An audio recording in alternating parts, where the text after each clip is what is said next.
Okay, welcome back to the channel, Megawhale team. Thanks for tuning into today's video. We're going to be taking a look at Bitcoin today and talking about the macro outlook for the chart. We'll be discussing a few different charts today on the macro and talking about potential bottoms as well as areas in which we want to be looking to accumulate and different directions Bitcoin can actually go to see this rebound or this relief rally. We're also going to be talking about the macroeconomics and discussing the upcoming economic key events, including the CPI and obviously the inflation numbers, when these are occurring, what they expect and what we think is going to happen. And then we're going to kind of reflect that back onto the charts and talk about what impact that will have on the charts going forward. Before we get into any of this, go ahead, come on down to the pinned comment down below and join our crypto signal channel over here. We have our VIP, of course, you get access, which we do have a big announcement for VIP coming up. So if you're interested in joining VIP, we have an announcement in about 24 hours for VIP channel. You can see our monthly results for our VIP over here. And just this month alone, we did 23 trades, only 3 losses, an average win rate of 87% with massive profits. Some trades well over 300%, couple in the 200s and a couple 100% trades in there. If you're not interested in VIP and you want to stay in the free channel, that's totally fine. We've got a lot of cool content in the free channel, including different market analyses, different charts, educational posts, and much more. With that being said, guys, let's go ahead and dive right into the video. We're taking a look at the Brave New Coin Liquid Index chart right over here for Bitcoin. And this is a chart that everyone who's been following me for the last 6-7 months will be very familiar with by now. This is a chart that's popped up on nearly every single one of our videos, and I've stressed the significance of this chart countless times. It is probably the most important chart for Bitcoin. If you disagree, that's fine. But in my opinion, this chart has been the most significant chart for the entire cycle, as well as predicting the bull market top and the bear market top, as well as a potential bottom.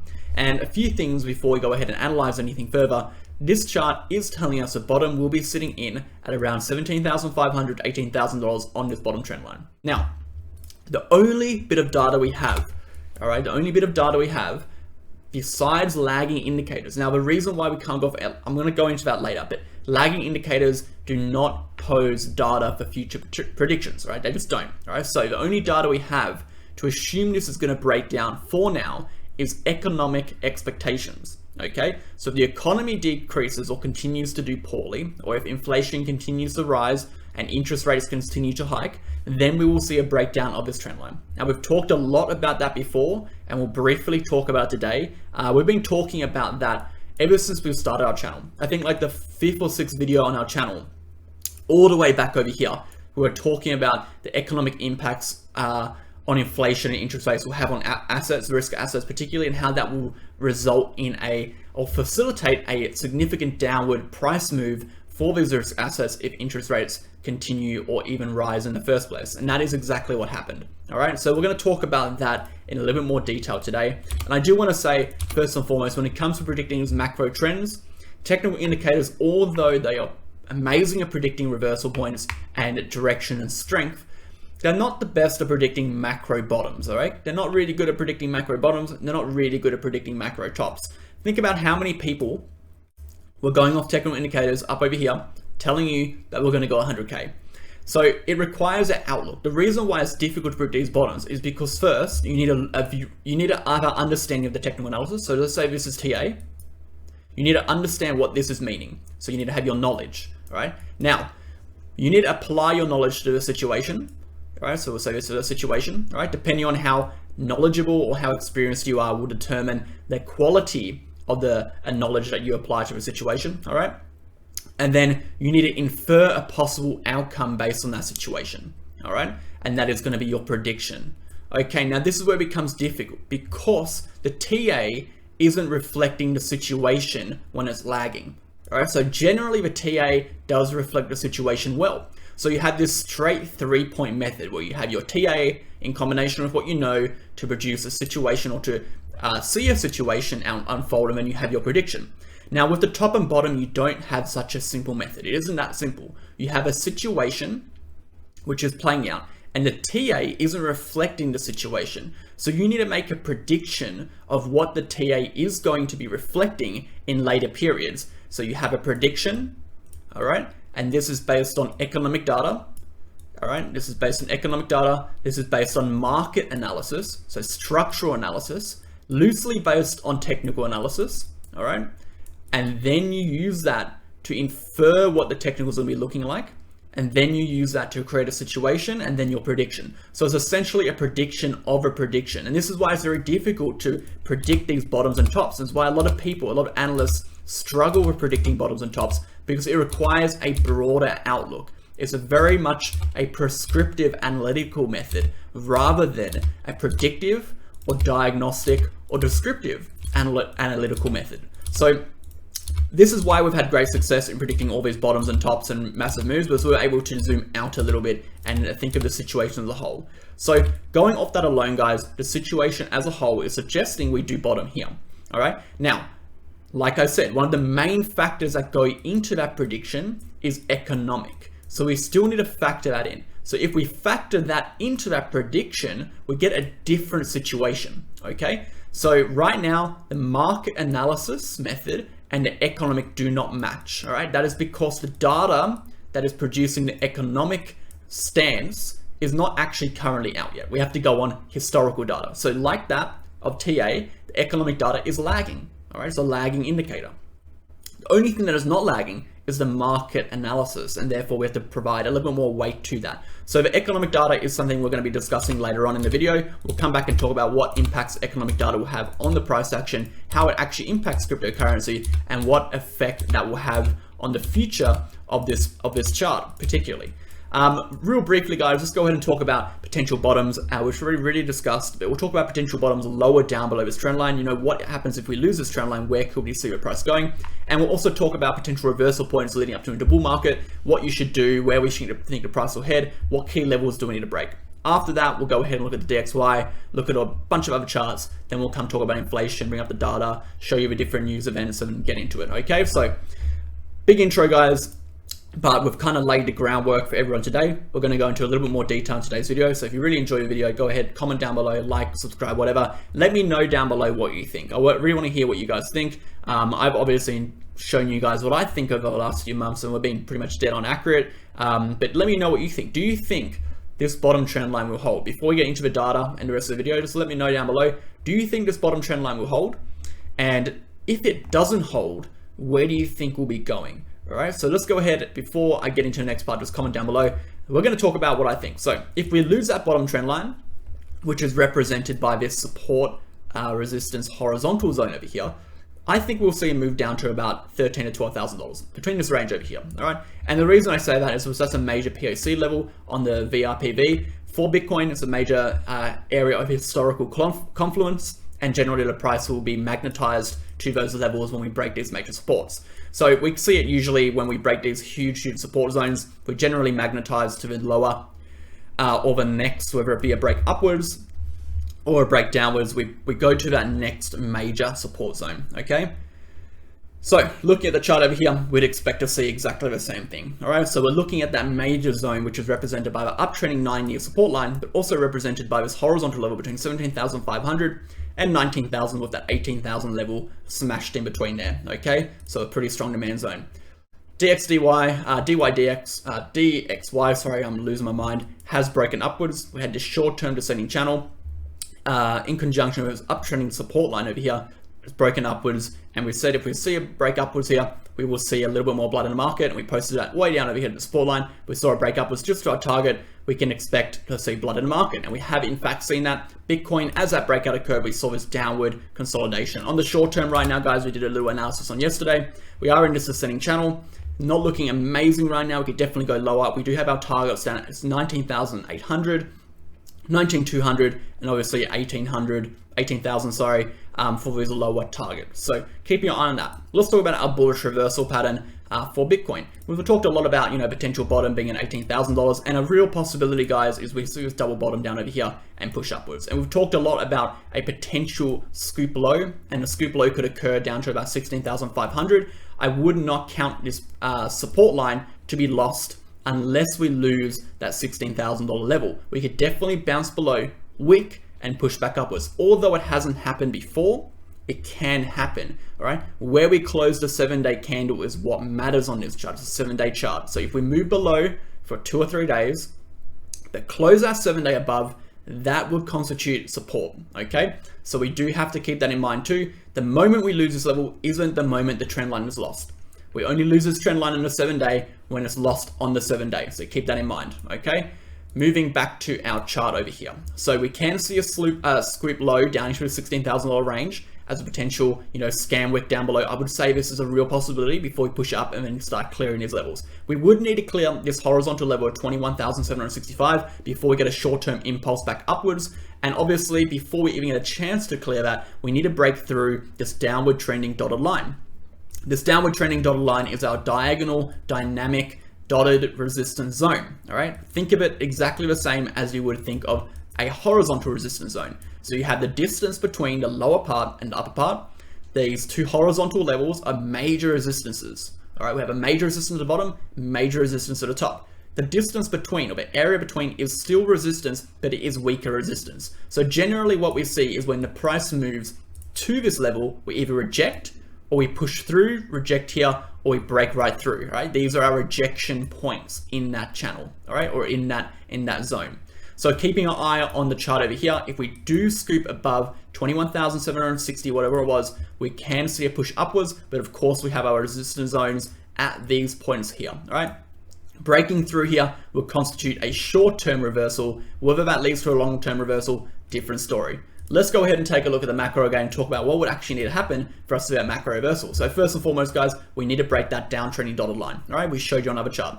Secondly, we need a weekly close above the 200 moving average. And thirdly, we would need to get back above this dotted trend line, which would signify a proper reversal of a Bitcoin. Now, if you're looking to wait for the bull market to start again, in my opinion, the bull market will start when we break $48,000, clear the midline of the Gaussian channel on the weekly. That is when we start to make this new uptrend even higher, potentially even clearing 65K, okay?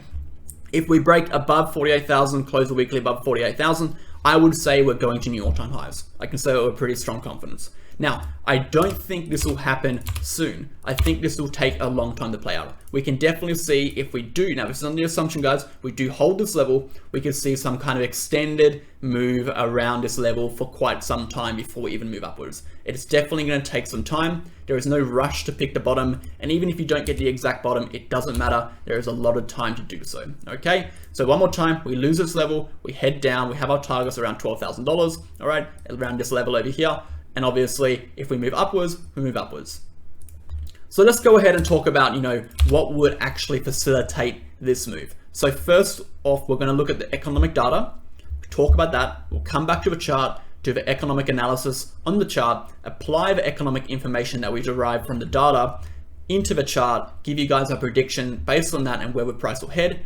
After we do that, then we'll come and do a technical analysis on the chart, inferring the information we have already, combining everything, cross-analyzing, and coming to a little bit more of a conclusion. Obviously, the longer and the more time we remain down over here, the more time gives these indicators to catch up. Lagging, they'll catch up. All right, so we have more accurate representation of what is actually occurring down at these levels. All right, so it's good that we do these macro analysis once or twice a week because we get a little bit more new information every single time we do it. All right, it's not one thing that you can just do once. You have to do it a few times every couple of days on the macro time frame to get some new info. Okay, sorry about that, team. My video camera just randomly cut off, so I paused the video. We're going to get straight into the economic data now, and we'll take a look at one thing before we go ahead and do that. And obviously with interest rates and inflation expected to rise, and previous months we have been rising, it poses a question, how much more will this continue? I mean, obviously the economy is not in a great spot. We do need the interest rates to continue to rise to correct the rising inflation and rapid inflation. But the question poses, how much can they actually continue this for? How long can they continue this for without, destroying the entire financial markets? And that's a good question I was talking about Wolves of Crypto about. And my hypothesis is that at some point, they're going to have to stop bringing these interest rates up, okay? And I don't think they're going to continue to rise these interest rates up until 2024, like they said they were originally going to. They're going to go back on their decision and they're going to change it, and everyone's going to expect interest rates to continue upwards when the market's priced in, and then the market will flip around. Now, will that be the bottom? Will that constitute a new bull market? Who knows? Too soon to tell. But I do think at some point interest rates will shock people and actually not rise as much as expected, and we'll see some relief in the market. Remember, the only thing that needs to happen for us to see relief in the market is interest rates need to rise less than expected and less than the previous rise. That's all it's going to take, all right? Because the interest rates have already priced themselves in the market. They've already priced in. The market's already priced all of that information in. So the moment is less than expected, that is seen as a good thing, the markets will rise, the dollar will drop, okay? And let's talk about this flow chart over here, all right? And the DXY over here is a representation of what we're talking about. And the representation of what we're talking about is reflected on financial charts. So we have obviously SPY, NASDAQ, Bitcoin, all these different financial assets, particular risk assets, it reflects on there too. So let's dive into it. And I want to keep this nice and quick and nice and simple because, you know, I've talked about this a lot on this channel. So we're going to keep it nice and simple. Inflation's been rising pretty rapidly, okay? We can all contest to that. We can all agree with that. Everything's been going up, all right? Now, with rising inflation, we have a few things. Initially, we have rising cost of goods. And that's the big one really, right? Rising costs of goods, and we're seeing petrol prices rise, food prices rise. I know in Australia now vegetables are starting to increase. KFC even has announced that they're going to start bringing up their prices. So everything's starting to increase, all right? Now, what does that lead to? Well, it leads to lower household available cash, all right? If people are having to spend more money on costs of goods and services, they have less money to utilize on their obligations, their debt obligations. So debt obligations meaning long-term or short-term loans. So long-term loans would be like mortgages, maybe even your car repayments, depending on what kind of, you know, loan plan you took out. Short-term loans, you know, these cashback things, you know, pay now, buy now, pay later things, all that kind of things, all right? With things that require your money, all right? Debt obligations, liabilities, okay? Then you have your retail sales assets. So sometimes in these scenarios, retail investors are going to start either investing less money into assets because they need more money, because they're spending more money, or the other way around. They're going to have to sell these assets to increase their cash flows to spend in these areas, okay? That's one part of the puzzle, all right? And this all has been happening while inflation has been increasing. We haven't talked about interest rates yet, all right? This has been happening in the background.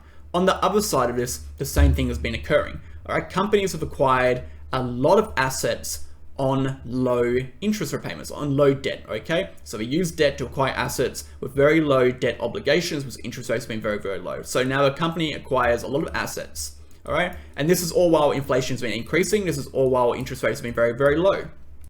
Now, this results in a situation where the company has these income producing assets and they're making more cash. Future cash flows increase, all right? Future cash flows is one of the main reasons as to what drives stock prices up. So if future cash flows increase, stock prices rise. And that's why I've seen stock prices go through the absolute roof, including cryptocurrency, in the last 2 or 3 years because of this exact reason, okay?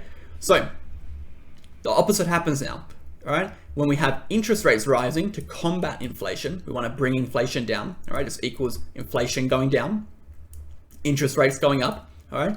It corrects that supply issue that we've had with money. More money printing, we kind of correct that, all right? So interest on debt obligations now increase. So this whole scenario we described down over here is exacerbated. It is much, much worse now to a much bigger extreme. The cost of goods rise even more. Retail sells assets at a higher rate because asset prices are now falling, all right? And because asset prices are falling, they fall even more when retail sells. So it's like this ongoing thing, all right? Now they need more money to pay to their loans. Obviously, their household available cash flow decreases, ECT.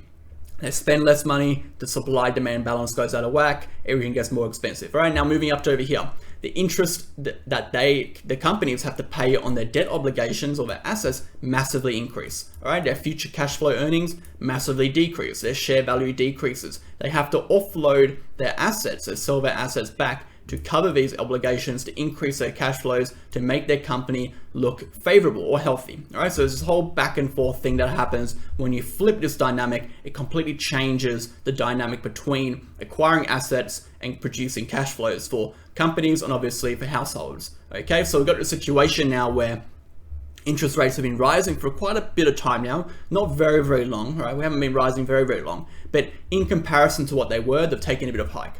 The market's corrected a lot because it does expect that this continues, That's a really important factor. It expects that this will continue, so it's priced in essentially. All right. Now, if interest rates continue to rise, this whole process that we outlined for both the retail and the companies will continue. It will continue. All right. The question is, how long can they allow this to continue before it has damaging, catastrophic long-term effects on the dollar and the financial markets? That's a question I can't answer for you. I don't know. It's hard to say. I don't think they really know. I don't think the Feds even know. All right. But what I can say, at some point, they're going to have to stop. They're going to have to pause or going to have to decrease to allow this cycle to continue, to let the economy breathe a little bit again, because it's getting hammered. All right. It's getting hammered. The financial markets are getting wrecked. So if they continue to increase interest rates, and if we get our inflation numbers out, interest rate numbers out in July again, and they're up and they're super high and they're pumping interest rates again, we can expect the price to see a significant drop, all right? And that is because retail, as well as companies, are starting to sell these assets. It's as simple as that. All right, I don't want to go into too much more detail. I'll try to keep it nice and brief. I hope that makes sense. Obviously, if you want to find more information on that and you want a more detailed analysis, if I did butcher that, you can get a more detailed analysis in our collab video that I did with Wolves of Crypto. Go on my channel, just go click, I think it was maybe the 57-minute video, a few videos back. I did about a 10-minute segment talking about all of that in a lot more detail, all right?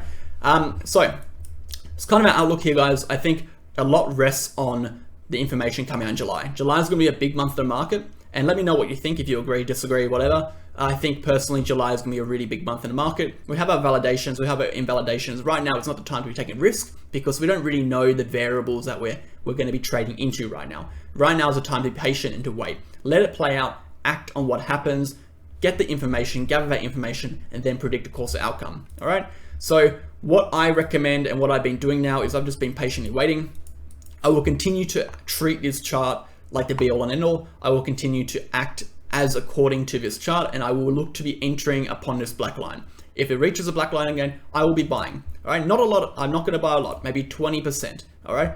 And then again, if it loses this level, I'll be looking to sell on that 7-day. Okay. And if economic data comes out and it's terrible, then again, same thing, look to sell. All right. But until then, it does provide a nice basis or a potential bottom. All right.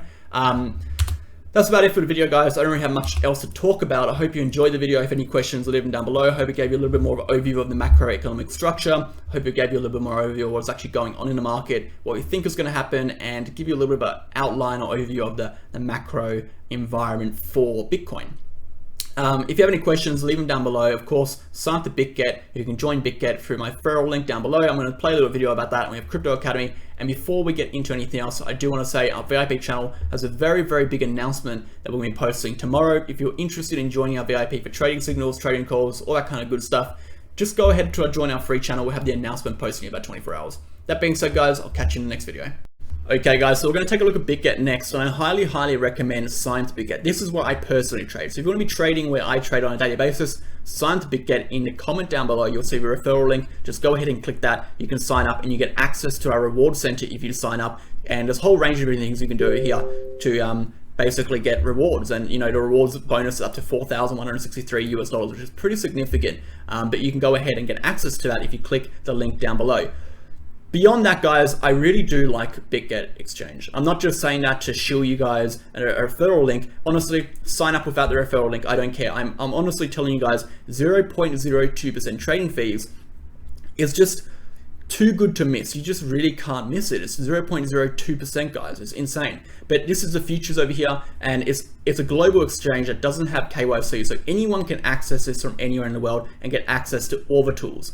So whether you're in Australia and you generally can't access futures, you can sign up here and get access to futures. If you're in, let's say for example, I think the UK and you can't get access to futures, you can sign up here and get access to futures. If you're in America and you can't get access to Binance or Binance Global and you can't access a lot of their spot trading pairs, they have all the spot trading pairs that Binance has over here plus more. They have over 250 spot trading pairs and all the big ones on this exchange that you can trade. And the liquidity is quite high. So I highly recommend signing up here. And of course, like I just mentioned, you get access to that reward center, there's copy trading, there's a whole range of other things. And go ahead and sign up, guys, because it really is probably the best exchange out there. All right, let's go ahead and get back into the video. Okay, guys, I want to take a quick moment to introduce the Become a Trader course at the end of this video. This course was designed by myself and Wolves of Crypto. We put together a whole variety of knowledge to create the most cohesive, understandable, and beneficial trading course there is on the market. If you're interested in learning how to become a trader, if you're interested in learning how to use technical analysis, if you're interested in learning how to apply market analysis to different cryptocurrencies, this is a course for you. We teach you everything from the fundamentals, the basics about what cryptocurrency is, how to trade cryptocurrency, mastering the craft of cryptocurrency, diving into a whole range of technical indicators, market structures, and teaching you how to utilize these when finding trades and applying risk management strategies to become more profitable over time. We even dive into market psychology, human psychology, and provide a variety of different videos and educational content, including courses and quizzes to assist your learning along the way. If this is something you're interested in, guys, go ahead and contact us down below at the cryptoacademycourses@gmail.com. We'll send you an email back with all the course information, the structure, the payment details, and everything else you need to know. That being said, guys, I hope you enjoyed the video today, and we'll catch you in the next one.